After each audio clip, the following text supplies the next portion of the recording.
नमस्कार, मैं रवश कुमार। पेंशन भोगियों, इस वक्त की आप सभी के लिए बड़ी खबरें निकलकर सामने आई हैं। पेंशन भोगियों के लिए बहुत ही ज्यादा इंपॉर्टेंट अपडेट आ चुकी है। जी हां दोस्तों, सरकार ने EPS 95 के तहत सभी पेंशनर्स की न्यूनतम पेंशन की गारंटी तय कर दी है।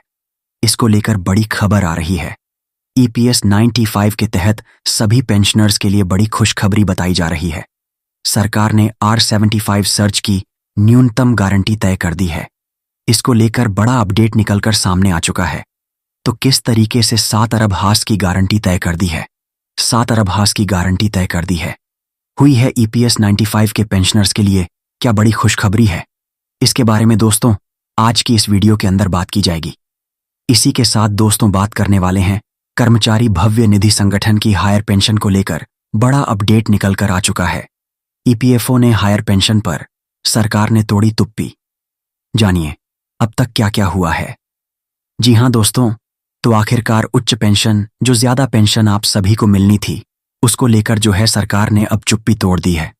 क्या क्या अब तक हो चुका है, क्या क्या आगे होने वाला है कर्मचारी भव्य निधि संगठन की हायर पेंशन को लेकर, इसके बारे में दोस्तों आज की इस वीडियो के अंदर बात करेंगे, जो कि बड़ी खबर आप सभी के लिए निकल कर आ चुकी है।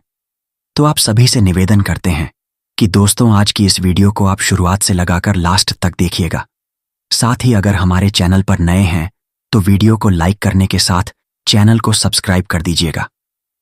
पास ही बने घंटे के निशान को दबा दीजिएगा और इस वीडियो को अपने पेंशन धारक मित्रों, दोस्तों के साथ शेयर करिएगा, ताकि वह भी हर बड़ी खबर सही, सटीक और तथ्यों पर आधारित इस चैनल के माध्यम से जान सकेंगे। तो चलिए बिना किसी देरी के संपूर्ण जानकारी को जानते हैं। सबसे पहले हम बात करने वाले हैं EPS 95 के तहत सभी पेंशनर्स के लिए खुशखबरी बताई जा रही है। सरकार ने RCF पोनाफ्सो की न्यूनतम गारंटी जो है वह तय कर दी है। जी हां दोस्तों, देश भर के लाखों पेंशनर्स के लिए बड़ी घोषणा सामने आई है, जो उनकी आर्थिक स्थिति को मजबूती देने वाली है। EPS 95 के अंतर्गत न्यूनतम पेंशनर्स की राशि को RSS आफ्टर 500 तय किया गया है। लंबे समय से पेंशन की राशि की वृद्धि की मांग हो रही थी, जिसमें अब केंद्र सरकार ने विश्व बैंक को मान लिया है। इस फैसले से उन बुजुर्गों को सहारा मिलेगा जो महंगाई के इस दौर में कठिनाइयों का सामना कर रहे थे। अब वे अपनी रोजमर्रा के खर्चों को आसानी से संभाल पाएंगे। यह कदम उनके जीवन में स्थिरता लाने में भी सहायक सिद्ध होने वाला है। न्यूनतम पेंशन SR पार्टी 5 सालों मिलने से बुजुर्गों में आत्मनिर्भरता बनने का सहायता मिलेगा। अब वे स्वास्थ्य सेवाएं और आवश्यकताओं के लिए दूसरों पर निर्भर नहीं रहेंगे। बढ़ती महंगाई के बीच यह राशि उन्हें थोड़ा संभल देंगे। ये पेंशन सीधे उनके बैंक खातों में आएगी, जिससे पारदर्शिता भी बनी रहेगी। इससे पेंशनर्स को समय पर भुगतान भी सुनिश्चित हो सकेगा। सरकार का यह निर्णय बुजुर्गों की गरिमा बनाए रखने की दिशा में एक अहम प्रयास भी होने वाला है। EPS पेन योजना के अंतर्गत न्यूनतम पेंशन तय होने से लाभार्थियों को कई फायदे होने वाली है। अब उन्हें भविष्य में अनिश्चितताओं को लेकर चिंता करने की जरूरत नहीं पड़ेगी। स्वास्थ्य, दवा और दैनिक जरूरतों के खर्चों में काफी जो है मददगारी राशि साबित होगी। यह कदम बुजुर्गों के जीवन में गुणवत्ता के अंदर सुधार लाएगा, उन्हें सामाजिक और आर्थिक रूप से सम्मान का अनुभव भी करवाएगा। यह पेंशन सिर्फ एक धनराशि नहीं, बल्कि उनका हक है, जिसे उन्होंने यहां पर जो है कमाया था। सरकार ने अब इसे पहचाना है। इस योजना का लाभ उठाने के लिए कुछ आवश्यकताएं आपको निर्धारित की गई हैं। सबसे पहले जो आवेदक है वह EPFO का रजिस्टर्ड होना चाहिए। इसके साथ ही सेवा अवधि आपने पूरी की होनी चाहिए। आप रिटायर्ड होने चाहिए। सेवानिवृत्ति की आयु आपकी पूर्ण है। पेंशन पाने के लिए जरूरी दस्तावेजों की आपकी जांच की जाएगी। पात्रता सुनिश्चित करने के बाद ही लाभ दिए जाएंगे। नियमों के तहत पात्र व्यक्ति को योजना का हिस्सा माना जाएगा। अब दोस्तों, सरकार अब पेंशन भुगतान की प्रक्रिया को डिजिटल माध्यम से जोड़ रही है। इससे लाभार्थियों को समय पर भुगतान जो है मिल सकेगा और लेन देन में भी गड़बड़ी की कोई संभावना नहीं होगी। कम गड़बड़ी की संभावना होगी। मोबाइल या कंप्यूटर के माध्यम से पेंशन की स्थिति की जानकारी आसानी से ली जा सकती है। डिजिटल सिस्टम से शिकायत का समाधान भी जल्दी होगा। यह परिवर्तन बुजुर्गों के लिए तकनीकी रूप से जुड़ने का अवसर भी होगा। धीरे धीरे वे डिजिटल इंडिया का भी हिस्सा यहां पर बनते जा रही हैं। वहीं दोस्तों, इस योजना की अन्य योजनाओं से तुलना करें तो EPS 95 योजना की तुलना अगर किसी अन्य योजना से की जाए तो यह अधिक स्थायित्व है। अटल पेंशन योजना पेंशन की सीमा 55,000 दी गई है, जबकि EPS शनिफाइड के तहत 500 की गारंटी दी गई है। राष्ट्रीय पेंशन योजना अधिक लचीली है, लेकिन गारंटी नहीं देती। वरिष्ठ नागरिक बचत योजना में ब्याज दर ज्यादा होता है, लेकिन इसकी अवधि सीमित है। इन सभी के बीच EPS पंचाम्बक योजना स्थायी और सुनिश्चित लाभ प्रदान करती है। यह उन लोगों के लिए उपयुक्त है जो संगठित क्षेत्र में हाल फिलहाल में काम कर चुके हैं। वहीं दोस्तों, इस योजना की घोषणा के बाद पेंशनर्स ने इसे एक राहत भरा कदम बताया है।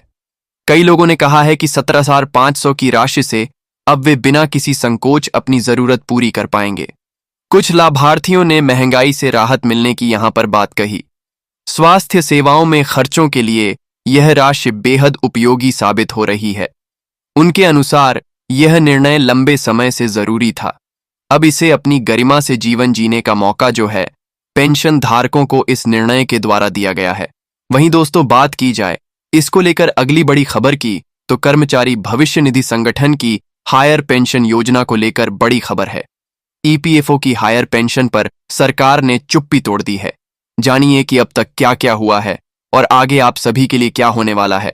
तो दोस्तों, कर्मचारी भविष्य निधि संगठन की हायर पेंशन को लेकर बरसों से चली आ रही उलझन और इंतजार, लेकिन अब संसद में पूछे गए सवाल के जवाब में सरकार ने इस मुद्दे पर स्थिति जो है वह साफ कर दी है। श्रम और रोजगार यापन मंत्रालय की राज्य मंत्री शोभा करंदलाजे ने 21 जुलाई 2025 को लोकसभा में बताया कि 4 नवंबर 2022 के सुप्रीम कोर्ट के आदेश के अनुसार कर्मचारी भविष्य निधि संगठन ने अब तक 524 शून्य आवेदकों में से 183.5% मामलों का निपटारा कर दिया है। हायर सैलरी पर पेंशन का मामला क्या था, इसको लेकर बात करें तो EPFO की स्कीम में यह विवाद सालों से चल रहा था कि क्या पेंशन अपनी असलियत यानी कि ज्यादा सैलरी के आधार पर ले सकते हैं या नहीं। 2014 में EPFO ने एक सर्कुलर जारी किया था जिसमें कहा था कि यह विकल्प केवल उन लोगों के लिए होगा जिन्होंने सर्विस के दौरान यह विकल्प चुना था, जिनकी सैलरी उस समय आज 15 शून्य सीमा से ऊपर की तय की गई थी। यह मामला सुप्रीम कोर्ट में पहुंचा और 4 नवंबर 2022 को सुप्रीम कोर्ट ने फैसला दिया कि वे सभी कर्मचारी जो 1 सितंबर 2014 से पहले EPF के सदस्य थे, उस तारीख के बाद भी काम कर रहे थे या रिटायर्ड हुए थे, वे अपनी 80 सैलरी के आधार पर हायर पेंशन का विकल्प जो है चुन सकते हैं। बस उसमें शर्त यह रखी कि उन्होंने एम्प्लॉयर के साथ मिलकर जॉइंट ऑप्शन दिया हो, या कोर्ट ने कर्मचारी भविष्य निधि संगठन को सभी ऐसे मामलों की समीक्षा कर फैसला लेने को भी निर्णय दे दिया है। तो सरकार ने संसद में क्या बताया है, इसको लेकर अगर बात की जाए तो लोकसभा में सांसद प्रकाश ने कर्मचारी भविष्य निधि संगठन की हायर वेतन पर पेंशन से जुड़े कई सवाल पूछे। उन्होंने पहला पूछा कि क्या सरकार को यह बात 100 कर में बढ़ा है, जिसमें बात के बाद ही 5वीं आते पास को लोकसभा बढ़ा है। जानकारी है कि हायर पेंशन की संख्या के आवेदन कितने हैं और EPFO ने खारिज कर दिया है। कितने हैं? अगर हां तो ऐसे मामलों की जानकारी और उनके कारण बताए जाए। राज्यवार कितने आवेदन मिले हैं, स्वीकृत कितने हुए हैं, खारिज कितने हुए हैं और कितने लंबित पड़े हैं। वहीं क्या लंबित आवेदनों को जल्द से जल्द निपटाने के लिए सरकार कोई योजना बना रही है? अगर योजना बना रही है तो उसका क्या विवरण है? अगर नहीं है तो इसके पीछे क्या कारण है? यह तमाम तरीके के सवाल जो हैं उधर प्रकाश ने EPFO की हायर पेंशन को लेकर लोकसभा के अंदर पूछे और इन सभी सवालों के जवाब में श्रम राज्य मंत्री ने बताया कि सुप्रीम कोर्ट के आदेश के अनुसार EPFO की हायर पेंशन से जुड़े सभी आवेदनों की प्रक्रिया पूरी की है। अब तक 18.5% आवेदनों का निपटारा भी कर दिया जा चुका। नमस्कार।